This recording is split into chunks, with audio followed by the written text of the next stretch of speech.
Well, hello there. So we're gonna move from, excuse me, from greed-oriented ideology, which means putting greed at the center of thinking, to thrive-oriented ideology.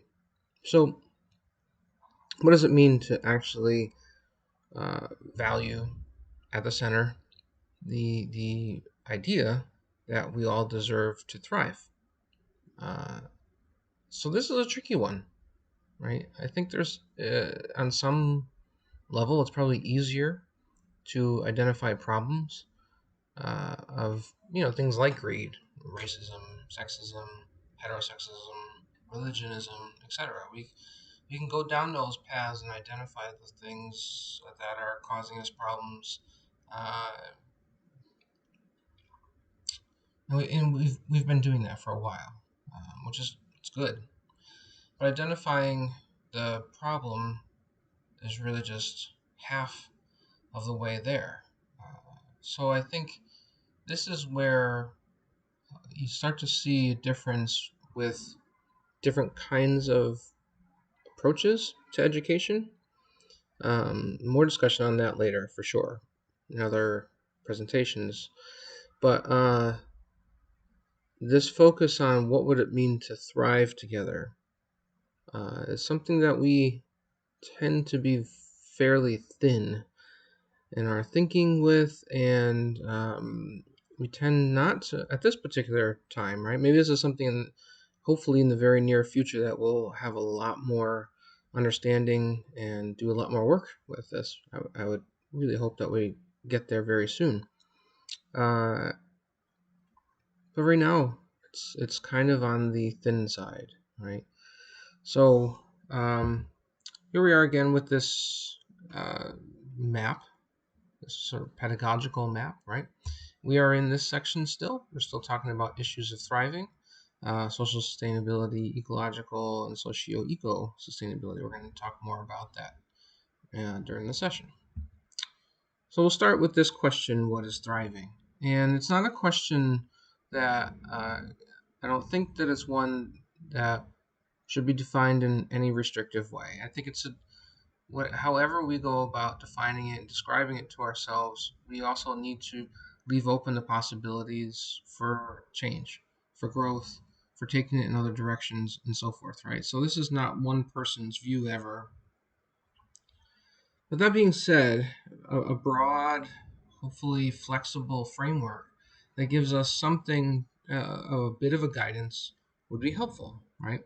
So questions like this are ones that we really tend to struggle with because if we're being thoughtful about this kind of work, we can't be super prescriptive and what people need to be and do and all that, right? That's crossing the line, and I certainly agree with that.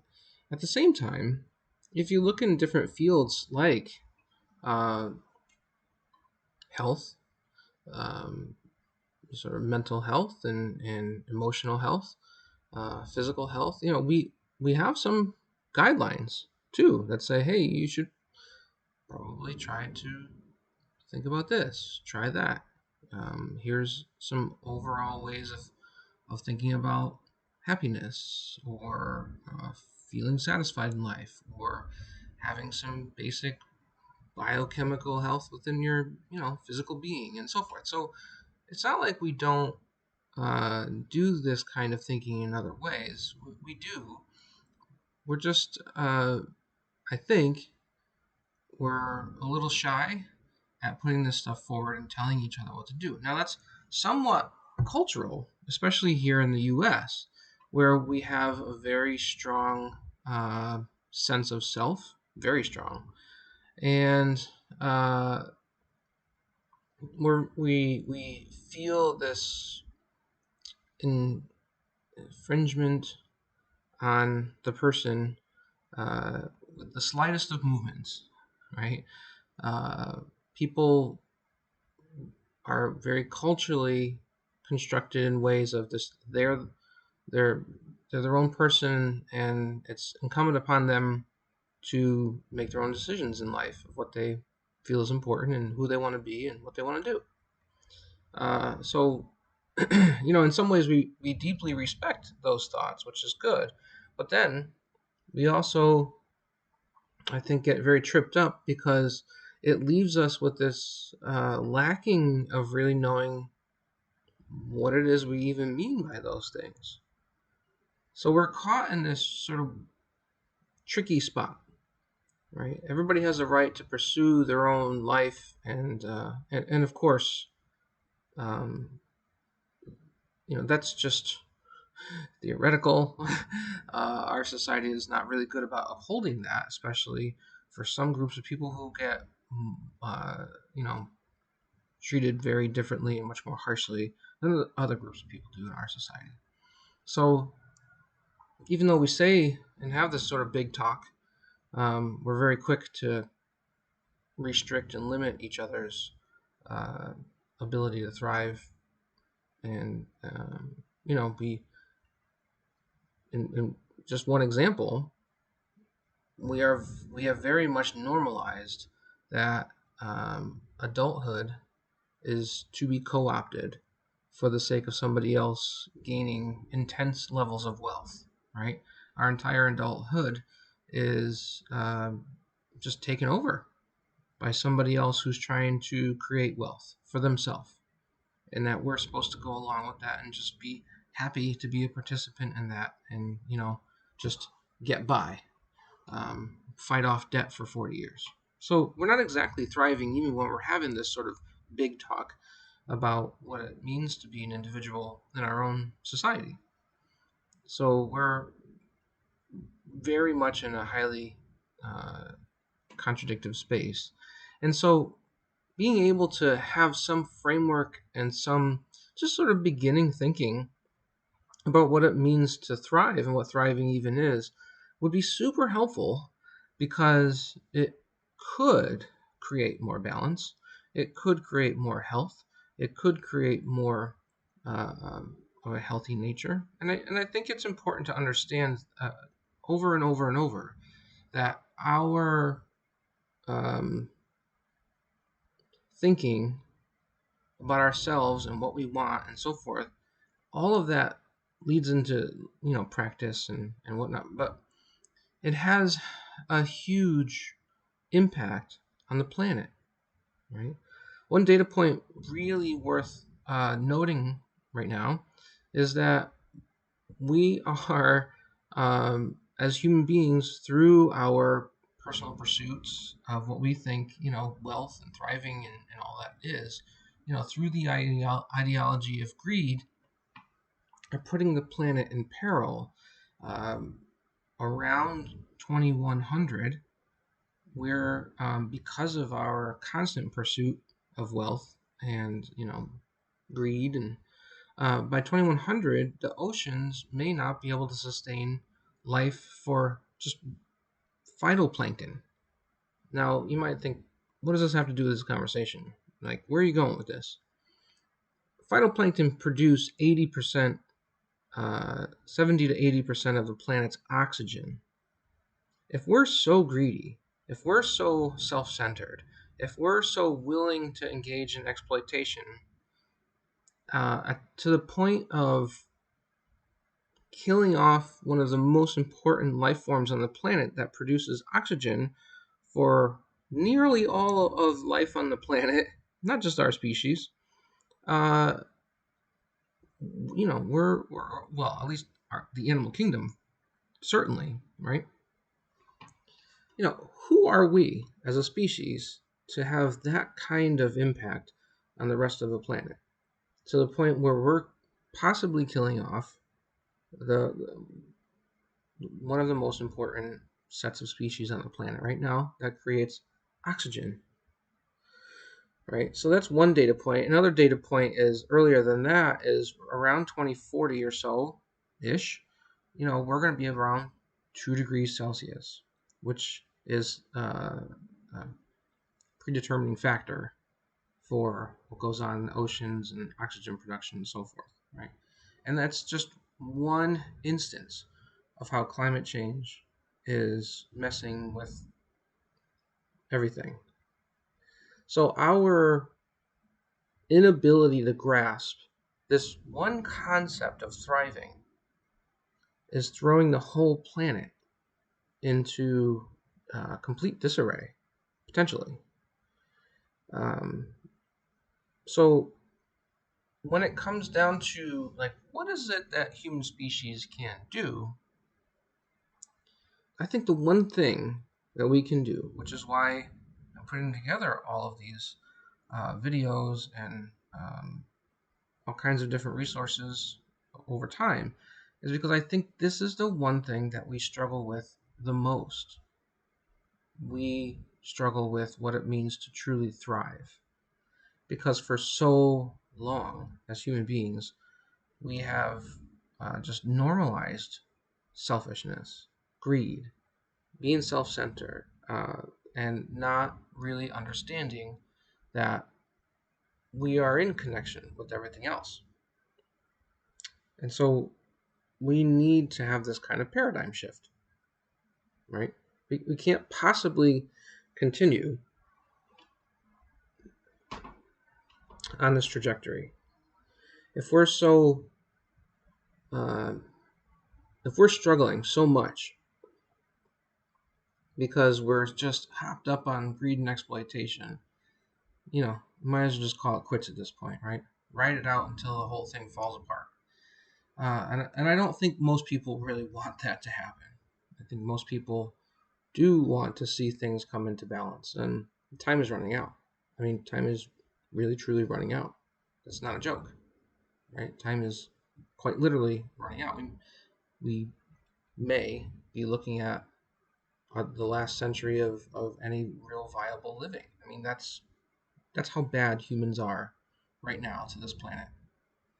So, what is thriving, if not bringing things back into balance, um, getting to a place in our heads and our thinking where we can pass that on from one generation to the next and make a huge U-turn uh, that is absolutely needed at this point. I mean, so it's about not kidding ourselves anymore with this constant, mad dash for money, mad dash for whatever power, consumerism, whatever. Um, that we need to be a more responsible species, and that I think starts with trying to understand what thriving even is. Okay, now that being said, again, there needs to be whatever this area is that we're going to go into.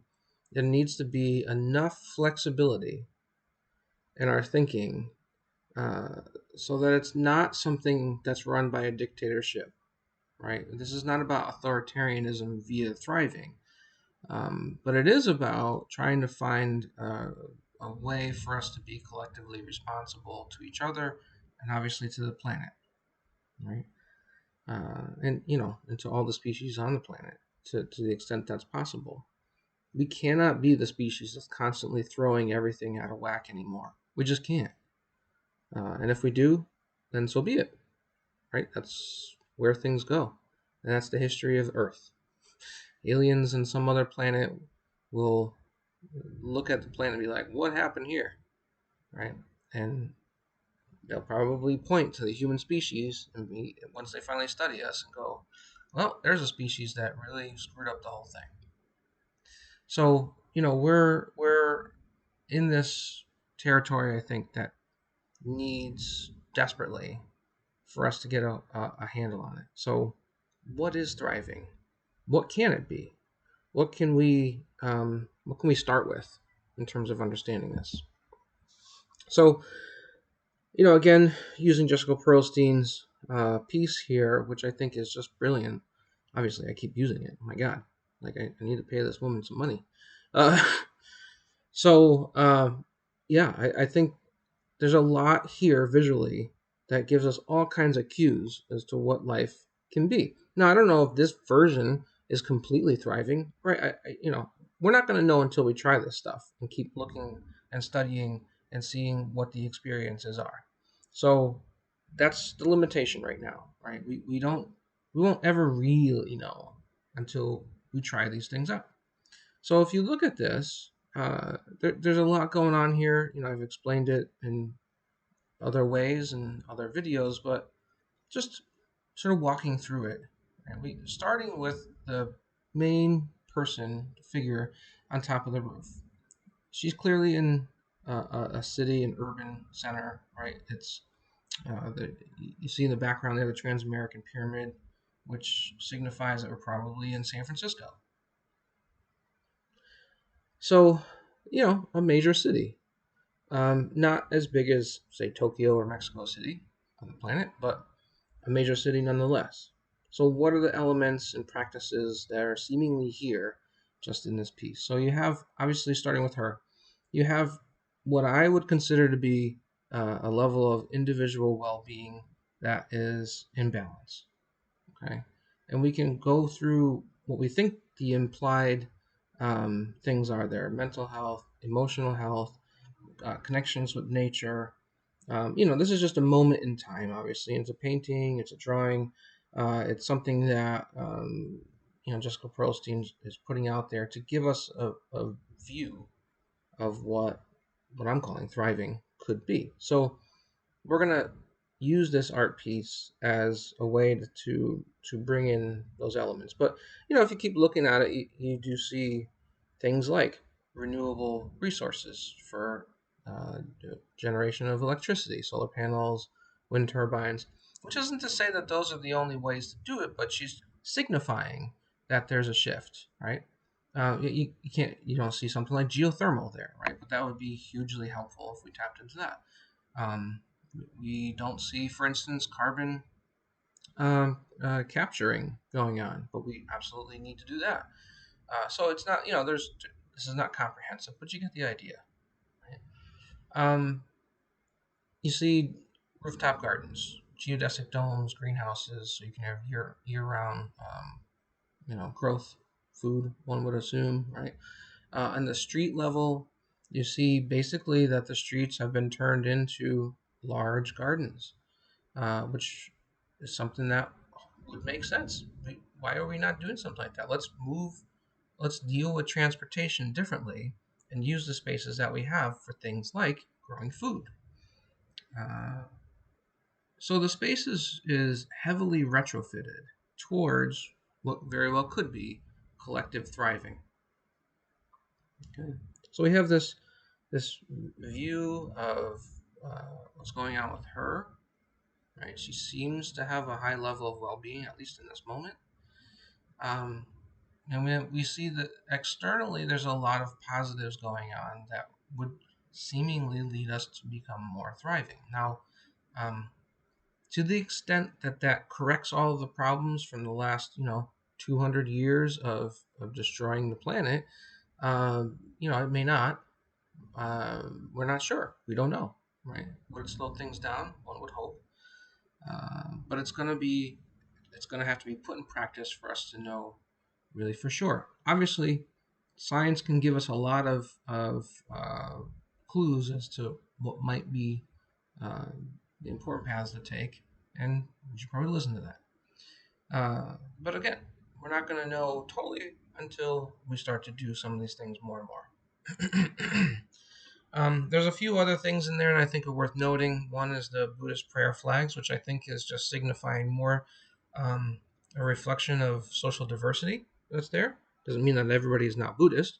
I don't think it's going to that degree, right? I think it's just saying we have diversity present, and there seems to be uh, sort of a deeper appreciation for having differences within a community. And if you look at the intersection there, it's a common space for gathering. So that's sort of signifying that we have a lot more connection, one would think. We have perhaps more democratic participation, possibly. Maybe I'm reading into that a bit more, but you get the idea, right? That these things are at least signified in some way by Jessica's work here. I mean, it's it's a good starting place. Okay, not meant to be the every bit of what society can and should be, but a good starting place. Okay, so keeping with this vision in mind, so what do we mean by thriving? Well, thriving is, like I said, it's kind of tricky, right? It's not something that we want to overly push and be overly authoritarian about, certainly, but to provide a framework that we can keep going back to say, yeah, are we doing this? Um, so here we go. Here it is. All right. At least from the work that I'm doing. A high quality state of existence that is predominantly peaceful, supports individual and collective well being, practices social solidarity, which means that socially we are deeply supportive of one another and we are practicing our social, existences in ways that are making sure that people are protected and are part of our society. So the solidarity is a bit of a deeper word there.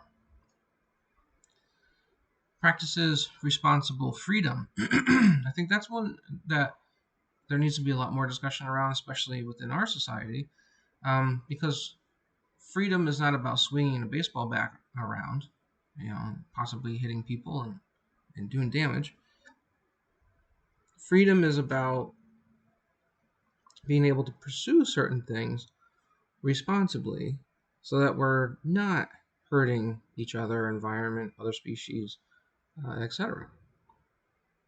So there has to be much more discussion around what we mean by that. Now, freedom right now is very much equated with chasing a dream, which is oftentimes very tied to money, wealth. And to do that, you oftentimes have to uh, participate in exploitation. So, really, how responsible is that kind of freedom thinking, right? And then, last but certainly not least, protects ecological balance. Going back to the point I said before about what we're doing to the oceans and the phytoplankton. Hello, right? The alarms are going off.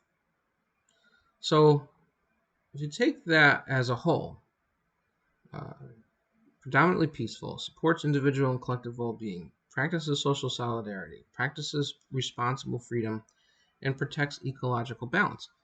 This is a tall order, and there's many layers to it.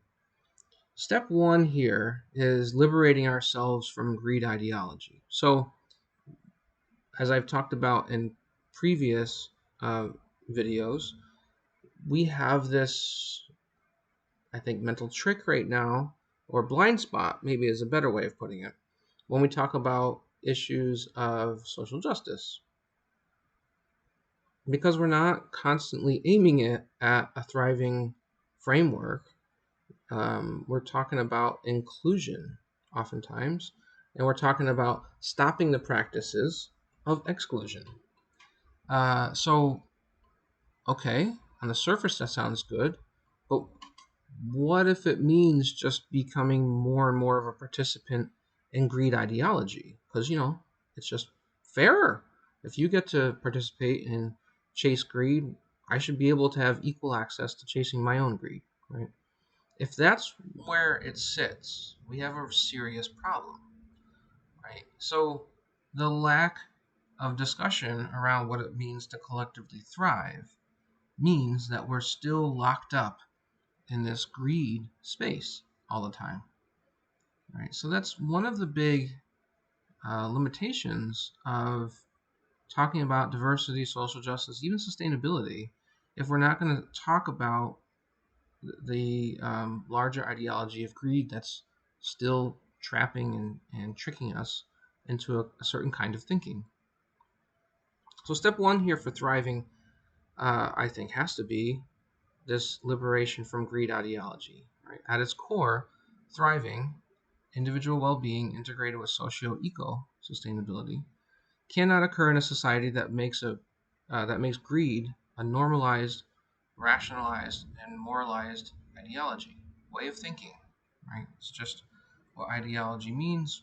where you have something at the center that all of your other thoughts and values are aimed at, aimed at supporting. Right? So if we're aimed at supporting greed, then that's all we're ever really going to do is support greed and, of course, exploitation. Exploitation is what's at is the practices, right, of greed.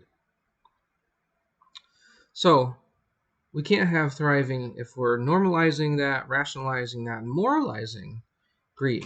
Greed ideology creates all social and ecological injustices. I think, right? Maybe there's some that don't quite fit or connect to a greed ideology.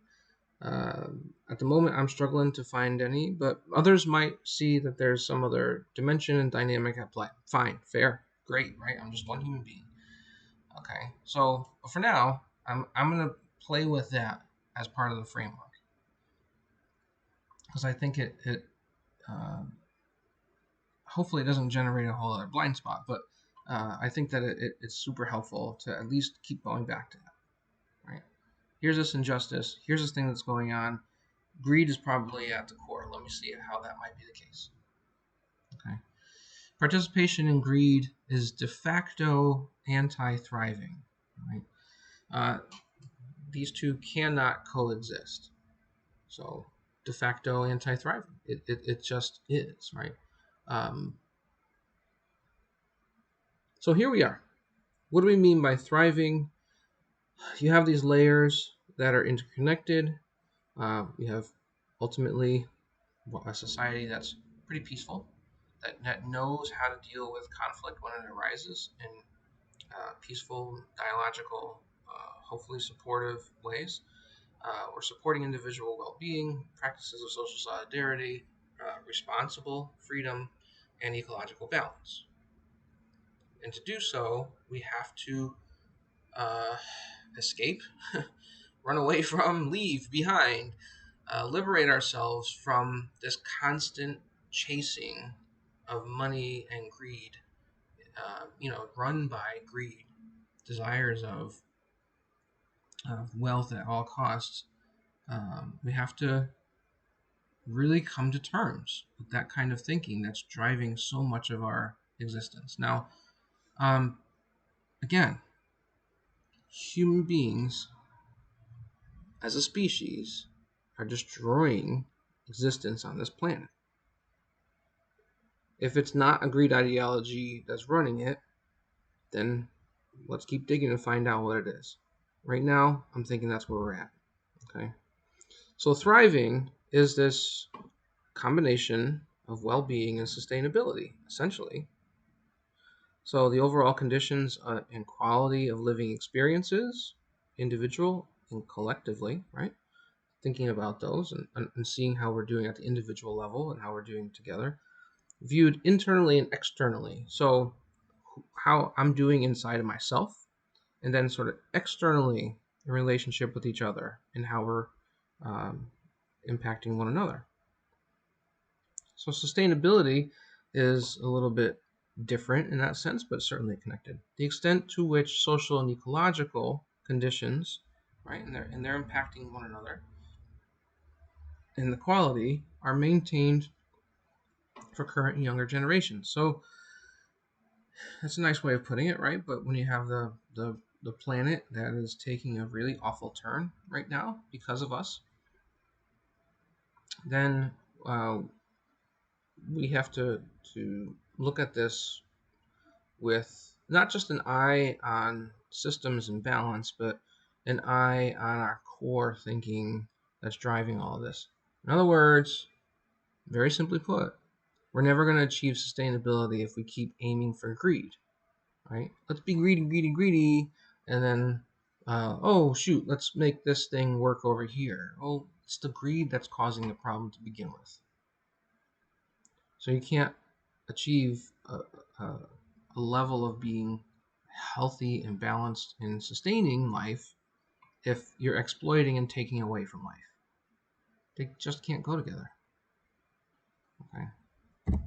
So, boiling it down even further, thriving equals well-being plus sustainability. So there's an anchor for you, right? So you have the visual from Jessica Pearlstein, and you have the words in this nice, neat little package. Thriving equals well-being plus sustainability. Okay, so let's keep coming back to that. When we look at that word visual, that word anchor, we have well-being being sort of with two major dimensions: individual dimension and a collective dimension, and sustainability having a social dimension and an ecological dimension to it. Now, for those of you that have looked into sustainability literature, you I'm sure would note, like, hey, there's there's an economic dimension here too, right? I will get to that at some point. I'm purposely not putting it in there. One, because it's social, so I'm not really sure why. Of all the things that make us social, economic is the one that gets sort of its own. Hey, I'm over here. How you doing? Right. And two, the way in which we do economy is probably the core problem. So to keep emphasizing it as such an important thing is probably part of the problem. Doesn't mean that we don't talk about it. We absolutely do talk about it. But to pull it out as its own individual dimension, I think is part of the problem. So more on that in a bit. Okay. So what we see here is that these two are in an interaction with each other, right? They are well-being and sustainability are affecting each other, and it's really important to keep that in mind. I'm going to call that an integrative mindset, a mindset whereby we are constantly trying to see how well-being and sustainability are affecting each other, back and forth. Okay, so you can see that here again. I'm going to basically say the same thing, just over here. Okay, so another version, a very more succinct version of thriving: high levels of individual collective well-being, and socio-eco sustainability, liberated from greed ideology. Again, there's a lot going on in that, but we're going to go through it. So the one thing that you don't see on here in this picture is collective well-being. So here's what I'm going to do. I'm going to describe it a little bit differently than external well-being, which might seem somewhat semantic, but it's not. Individual well-being, I talked about before, when you have many individuals who are increasing their well-being, then collectively that well-being is going up too, right? So collective here is really just denoting more and more humans with higher levels of individual well-being. So that's collective well-being. Whereas external well-being is really the social and ecological sustainability, right? So external sustainability, if you want to call it that. So I know this gets to be a little, what's going on? So we have individual well-being.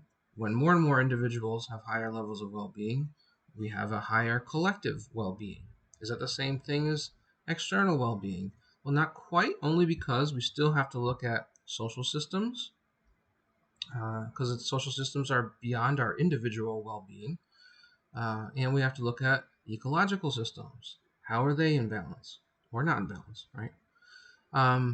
So social, which is inclusive of, but more than our own individual well-being, and more than our collective well-being, because it has to do with our relationships that we're now having with one another, right? Social sustainability is based on treatment and relationships of each other, whereas well-being, individual and collective, is just how are we doing internally. Okay. Now, how we treat one another obviously is going to affect and infect our individual well-being for sure. Okay, so if I'm treating somebody badly, their individual well-being is probably negatively going to be impacted. Okay, so these things are all in interaction with each other. So our individual well-being, right? We could see in this picture here that it seems like there's a high level of social and ecological sustainability going on. So the external well-being is, one would think, positively affecting her individual well-being. And if somebody's individual well-being is on the up and up, they're probably more and more able to positively affect the external well-being, the collective external well-being. Now, the collective external well-being here is the social and ecological practices and balances that we have, which are affecting one another too. How we conduct ourselves socially is going to affect how ecologically, how well ecologically things are uh, happening. So it doesn't stop there. How ecologically well things are happening is also going to impact how well socially things are happening. There's always this back and forth. There's two-way interaction going on. So social is affecting ecological, ecological is affecting social. The larger external, the sort of combined um, effects of those two, that's the external, is also impacting our individual, right? So we have this integrative mindset, which is really represented here just simply by the arrows and the oval. The integrative mindset is a mindset of understanding that there's constant interaction and constant impact with all of these levels. So to enter into a space of thriving means to have an integrative mindset. We can't just focus on, our individual well-being, because and we're doing that right now, right? We're so focused on individual success that everything else is being compromised. And we could, and I think this is where people get very leery about shifting into a more collective view or external view, because it feels like we would lose out individually if we were to do that. So, that is something to keep an eye out for, because humans have struggled with doing more collective work, right? Now, in some cases, we've done well with it, and in some cases, we haven't done well with it. So it's not an invalid concern when people say, okay, if we're going to do this, we have to make sure that we're not totally compromising the individual well-being, right? I'm paraphrasing the kinds of arguments that are out there, but no, that is true, right? But we can't also hyperinflate individual well-being, which is sometimes where those arguments have gone, and those are very problematic arguments. So we're not islands to ourselves. We are obviously connected to each other. We're very interconnected, not just with each other as a species, but with other species, and really with the whole planet. So the way in which we conduct ourselves socially, practices and treatments of each other, is also going to be paralleled in the way in which we treat nature. And there's it's important for us to see how all these things are interconnected with each other, and how the core mindset of the way in which we're conditioned to think is driving the whole thing, right? We're driving this planet over a cliff. We're forget the metaphor, we're quite literally destroying life on this planet in very short order because of what is in our head, right? So that's where we're struggling. Now, if we look at the overall framework here, so we have this well-being, which is connected to a collective well-being. We have this sustainability, sort of the external well-being, if you want to call it that. So you have individual, collective well-being, and then external well-being. And then you have the view of how do we create thriving communities with these inter relationships in mind. So that's what the three bullets are there. So you have individual well-being and collective well-being at high levels. This is if thriving is existing, right? You have integrative mindset of individual and community sustainability that attends to self, social, and ecological interconnections, right? So we have that view of how they're integrated with one another, interconnected, interrelated to one another, however you want to describe that. And then we have, what do we do? What's our practice? How do we participate? How do we contribute? So that's a critically democratically literate set of participants. We talk about things like math literacy or numeracy. We talk about just the ability to read based on whichever language and alphabet that we're using as our structure. Here's another version of literacy. How can we be critically and democratically literate? In other words, looking for things like power and concentrations of greed, concentrations of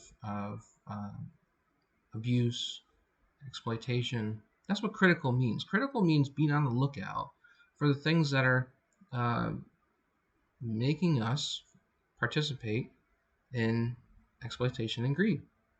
So, critically, democratically literate participants are essentially people who are both looking at things like greed and exploitation, and they're also looking at, with a framework of thriving in mind, how we move forward.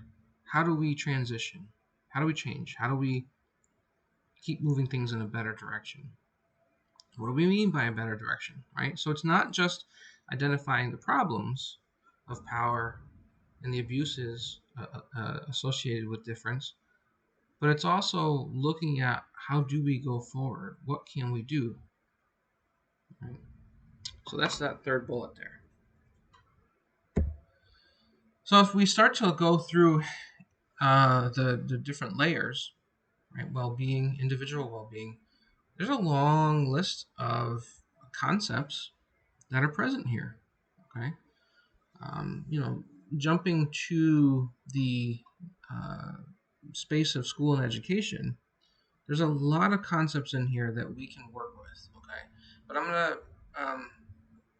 not talk about education really specifically just yet. What I'm going to do is really break down what it means to think about things like individual well-being, you know, social sustainability, ecological sustainability. So I'm just going to read here. You can read along with me. So individual well-being, lots of different concepts that go with it, not an exhaustive list. But it could be things like personal growth, personal flow, meaning and purpose in our lives, feeling important and valued, personal health, personal contributions to communities, having rest and recovery in our lives, right? Knowing good versus bad stress, having what our relationships are with nature, our relationships with media, balance versus addiction, our relationships with consumerism, strategies for returning to balance. What are our reflection skills? What are our communication skills? How about our ability to shift perspectives in our thinking, right?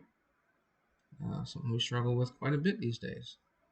Uh, Validating our own needs, right? Uh, Having doing a threat assessment and ideological entrenchment, seeing how those go together. A lot of times, what that means is that the more that people feel threatened, the more that they entrench themselves in whatever their core ideology is. It's not like they change because of the threat; they actually stick with that way of thinking even more. They harden it. Relationships with hegemony. Remember, hegemony is a word that denotes ways in which we participate in thinking that ends up actually hurting ourselves and benefits somebody else in power. Right? Relationships with authority, having a sense of place within community. Relationship with egocentrism and inflated or hyper-individualism, and increased individual well-being leading to increased collective well-being. Again, not exhaustive, but there's a lot going on here. Uh, you know, if we put that across the various domains within our society, um, health field, right, business, education, so forth, that would change each one of those quite a bit. Just this set of things here alone, if we were to really attend to them in thriving ways, not in greed and exploitive ways, but in truly thriving ways, if that's what we were aiming for. Right? So, social sustainability, right? Liberation from greed ideology. What does that mean? Right? How does that play into social sustainability? Exploration of and transition to thrive ideology. So, what thriving theory even is. What does cooperating living practices look like? Democratic decision making. What does that really look like? Is it just voting for people who represent us, or is there something more to it than just that? How social justice and personal liberties impact each other. Our solidarity with difference, right? Difference is good. We need difference. We're better when there's difference, but certainly not um, treating difference in harmful ways, especially harmful ways. We're biasing, we're preferencing in ways where various groups get the go ahead and get all the benefits, or many of the benefits, and others have to work harder. All of that. It's injustice, right? So having solidarity with difference, we're not trying to create sameness, we're just trying to support difference. Ethical and cultural hybridity. Um, we're a global society and we learn a lot from each other. And what does it mean to ethically hybridize as our cultures shift and morph and learn from each other and adopt things that maybe weren't there in their pure forms, and now there's a lot more mixing and so forth. We can do that ethically without co-opting. Right? Peaceful, nonviolent practices of communication and deliberation, as opposed to debate, which I know history teachers love to do the debates. But deliberation is really focused on how do we work together to figure out something. Dismantling conditions that create ideological blindness, extremism. So when we have this deep entrenchment within our ideologies, we tend to have uh, really heightened levels of blindness and start to have extremist forms of thinking that are all about maintaining that way of thinking, and go into battle to keep that way of thinking present. Awareness of hegemony in our ideology. How does our ideology keep us from really living responsibly, living freely, uh, and how is our ideology sort of keeping us in a space of exploitation, and how are we reinforcing that kind of thinking even though it's harming ourselves? Psychological, philosophical, and cultural roots uh, of things like meaning, purpose, and contribution. Really understanding where and what we think of, not just for something like thriving, like I'm doing right now, but what does meaning and purpose and contribution, what do those really mean? And how are they influenced by our psychology, our philosophies, and our cultures? And then social systems of thriving, what would those look like? Do we even have those at all? If we go to the ecological dimension, again, liberation from greed ideology, of course, exploration and transition to a thriving ideology. And here's where we start to differentiate. Cooperative interspecies living practices, something that we're not really good at. We're quite the invasive species. Um, Critical examination and dismantling of anthropocentrism. Okay, big words here, sorry. It just means putting human needs ahead of everything else. Anthropo meaning human, and centrism means centric. As I said before, humans is a non-invasive, responsible species. We are easily the most invasive of the invasive species on the planet, and we're no other species. I mean, other species are invasive. no other species is destroying the whole planet. So that's on us. Interspecies permacultural practices, and you can see that in the picture there a little bit. You see the street with the gardens. Those are designed in permacultural ways. It's a whole discussion for another day, but it's a kind of thinking that goes along with how we put different species together and how they work with one another, how they sustain one another, and so forth. Again, another discussion for another day. Science and technology of sustainability. Clearly, we need to look into that more. And the other side of that is looking at the science and technology of or unsustainability. It should be noted, all of the people who are pro STEM, guess what? STEM is also responsible for climate change, right?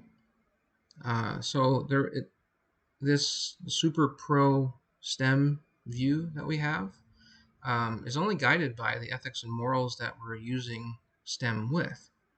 So, yes, we can do a lot of good with STEM, but we also have done a great amount of damage with STEM. So that's really important to understand, right? Retrofitting for ecological sustainability, talked about that a bit with this picture here that Jessica Pearlstein has created. Quantitative and qualitative sustainability research. We need to pursue this at much, much, much more than we are currently. And we're going to need to keep doing that because it's the research that's going to keep informing us of how well we're even doing. What kind of decisions do we need to make, adjust, change, and so forth as we go forward? Philosophy of humans as a part of nature, right? Eco-ethics and ecological systems of thriving. And then we come to this page here, which is about integrative socio-eco sustainability. So what I've done here is start to combine things from the social and the eco pages or slides. So when you look down these phrases, what you see is how they kind of interact with each other. Okay, some of them are still on their own because they kind of inherently have that kind of combination going on. But the idea here is that if you were to take whatever was described for social, whatever was described for ecological, and you look at them together, you start to see that there's another dimension that we need to look at because of how they interact together, not just separately. So that's where the word integrative is doing the heavy lifting here, right? Because integrative is about integrating these different categories. Okay. So thriving is quite complicated, right? Not to the point where we can't achieve it or do it, but thinking about it is step one. And thriving can't just be this sort of simple idea. It needs to be something that's really well um, built out. If we're going to go forward and we're going to be successful, we don't have much time, as I keep alluding to. And, the way in which we're trashing the planet is a way in which we're also trashing each other. So we have some strong commonalities there. And I think as we really deepen our understandings of these complexities and these relationships and these concepts, as we move forward, right, assuming that we are doing that kind of work, we have a great potential as a species to do better. Never perfect, but certainly better. Maybe we actually can stave off the predictions of what's going to happen in the mid-century to the end of the century, right? We're not that far. We're really only a couple of decades away from sort of the beginning of the end. And we're sort of seeing the beginning of the end in little bits and pieces right now. So, excuse me, if we're not going to take this seriously, then I don't know what to say. I really don't, right? just greed and exploit away. But if we are going to shift gears and shift perspectives and really shift our practices, then we have to very seriously talk about what is that. And that's what we're doing here. We're talking about thriving in very,